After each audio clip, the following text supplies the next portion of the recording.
The big things that I saw on the first half more than anything were understanding timings for trading. So when you said timings, it was like, that kind of gave me a flag. I'm like, okay, he's realizing what's happening. When you're trading, there's specific rules. And the basic specific rule that I always talk about is make sure you hit your first shot. That's the most important thing. With trading, the rules for trading quite simply is when someone is peeking and you're peeking with them, you just need to focus on hitting your first shot. Because here's the thing, if that person dies, you need to make sure that you ensure a trade. So, and same thing happens with you peeking out on someone and you having a partner peeking. You just take your time and make sure you land your first shot. That's like basic rule. You need to be in a state of complete zen and relaxation when you're with someone. You have a responsibility to their success, and they have a responsibility to your success. So just taking your time and making sure you hit those shots is super key. There's gonna be quite a few opportunities here where we're watching this, where it's like, okay, this is where, you know, you need to really focus in and hit these trades in particular. Hello, my name is Worthy, a professional Valorant coach. If you're looking to climb the ranks and improve your overall gameplay, you definitely want to leave a like and a sub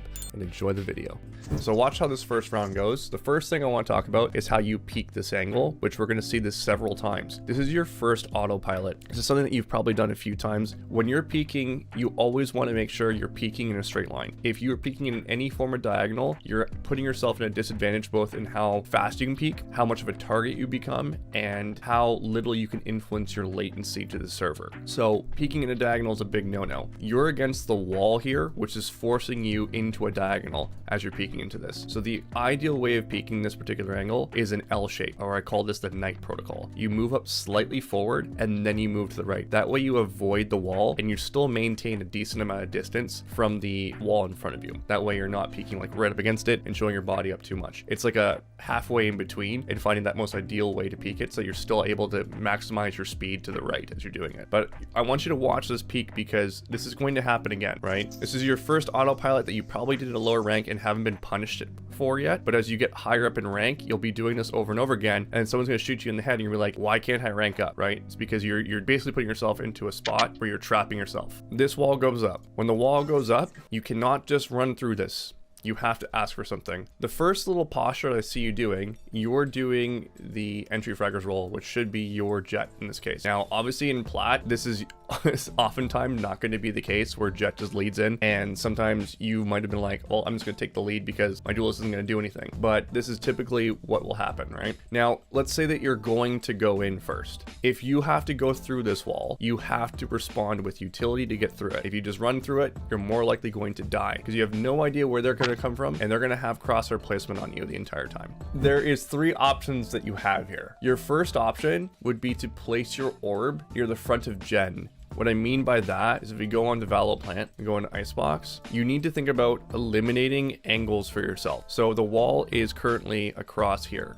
Let's say it's like this, and you're right here. In order to get past here and give yourself a chance, because there's an angle here, angle here, angle here, here, right? One here, probably one up there, up on the rafters. There's a million different angles that can shoot you, plus this side. In order to make this easier for yourself, you need to eliminate some of these angles. So at the very least, if someone's here, well, they're gonna kill you, but maybe your Reyna will pick it up. And if they're over here, you can at least crosshair place that spot and fight it. So it's a proper 1v1 that's gonna give you a chance to win this fight. That's your first option. The second option that you have is if you have your sky, which is right here, I believe, throw a flash through there, then you can peek into it. That's your response with utility at that point.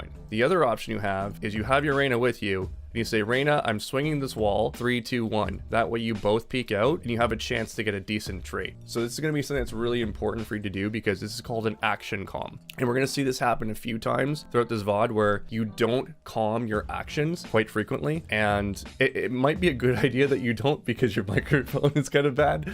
But at the same token, you need to get into the habit of practicing these calms. And one of the ways that I have people do it is they go into a death match, practice pressing your push to talk key, swing angles, and calm that you're doing certain fights or you're swinging certain angles. Something that you should do every single day. This is about the L peak. Okay, so there's gonna be parts of the map where it's hard for you to peek in a straight line, and it's gonna be almost natural for you to want to peek in a diagonal. You have to not do this, basically. I think you're gonna actually do the exact same peek here. Yeah, so watch this autopilot again. The exact same way you just did it from the first round.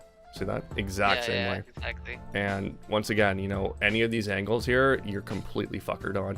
Because of this wall behind you, it's going to completely slow you down and make your forward momentum just completely shut down. So you can't really take a peek very accurately. Same thing happens a lot for people who are peeking from tube. Let's say you're in tube. A lot of people will just peek like along this wall, and that will create an actual forward momentum for them, which makes them actually diagonal peek, but in a smaller degree. So what you need to do, so let's say that you want to peek this angle right here. Instead of moving along this wall to clear it, you move slightly forward and then you peek out to the right. So you get your maximum speed, you're shadow stepping it as well, so no one hears you, and you're able to take that fight a lot more easier. Go ahead, Logic. If you wanted to peek multiple angles, do you have to like reset, go behind the wall, and reset your crosshair and positioning, then re-peek it, same diagonal footing? Yes. Now, where that changes is when you have someone with you and you need to trade, right? But if you're on your own and you're like lurking, you want to clear that, clear that, clear that, clear that. Okay, now I can move up, right? So you're actually peeking in and out from cover quite frequently in this game. I'm not saying go right against this wall and then peek out. What I'm saying is this and this. So the fraction of an inch that you are moving forward is just enough that you can keep this angle a straight line peak at that point. So it's because the box is so big. But basically, instead of going along this wall, you move slightly up and go like that. Crosshair placement. Someone had to die. It was you, right? So when you're leading in, because you're like Viper entry fragger here, you're gonna have to die. Now, the one thing I will say is that if you're playing controller straight up, you do a good job of eliminating this particular angle, for example. I guess I didn't hit it. What's that? I guess I didn't hit that one though, since he came out. That's fine, but like you had the right idea by mollying certain spots to eliminate those threats. But the biggest threat, and we're gonna talk about this on multiple rounds, is the rafter angle and under rafter. So you need to do something about that. That is your job versus moving in first most of the time. So what I recommend you do is find a lineup, which, by the way, coincidentally, I have right here. And what you're gonna do is run up and then throw it. It's going to land right there. I'll send this to you. And when you pop it, all the angles are gone. The nasty angles that you have to worry about. That's an important piece, because if you had that smoke up, you wouldn't feel so much stress to crosshair place 500 different angles when you're going into this particular fight. So far, every time you guys have thrown this wall, you've done a B hit. So this is a big tell, just something to think about. Sometimes it's better to condition the wall towards B every single round. That way they don't know if you're going B or not, and they have to keep people here constantly. So you might consider defaulting this regardless. And the other reason why I say that is, how useful is this wall that you throw towards A in terms of hitting the site? Pretty much nothing. The only thing this does is it prevents a rotation, or maybe slows down a rotation to site later on to the round. So it's not really helping your entry into the site. I can kneel, back up. I go rafters here, back left. With where your team is right now, they could path onto site here. If you jump on this railing, you have this line of sight onto site. You can catch them in a slight off angle. Unlikely they're mid because they already flashed through. There's nobody there, so we don't need to necessarily worry about that right now, but it is going to come up as a threat eventually. Okay, your Phoenix has got it now. Maze. Yeah, okay. You have that going on. I would say be cognizant of your Phoenix. Try to get them into ideal positions. Fire some shots, distract a little bit. Because Phoenix can clutch this round out right now. Beautiful. Just live. He's gonna try to find you. Live. Don't fight this. There you go, good. Probably gonna be B, just based on that last play. Okay, it's taking, there we go. I was about to say, it's taking them too long, but here we go. Okay, so your snake bites are used to slow down their take on the site. Don't be afraid to toss a snake bite right here to slow down that take, so that everyone can start rotating and get into better positions before they take that site. Gotcha. I think I used snake bites here to delay the plant instead. That's fine. Either one's fine. You either delay them from pathing into the site, or you delay them from planting the bomb. Either one's fine. It's the same kind of function. You need to be calming that they're on site. You hear them pushing up. That could have been really bad. Crosshair placement a little bit higher along this line, pretty much. Okay. Gotcha. Yeah. See it.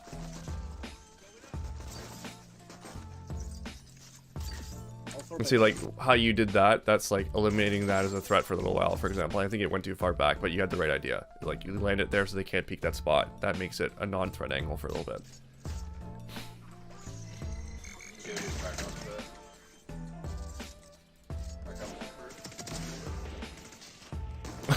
Okay. Okay, you got to pick, and you got a headshot. Don't over peek this. You're gonna overswing this. They're gonna pre-fire, and you're gonna die. That's my prediction. Oh, he just whiffed. He just sucks.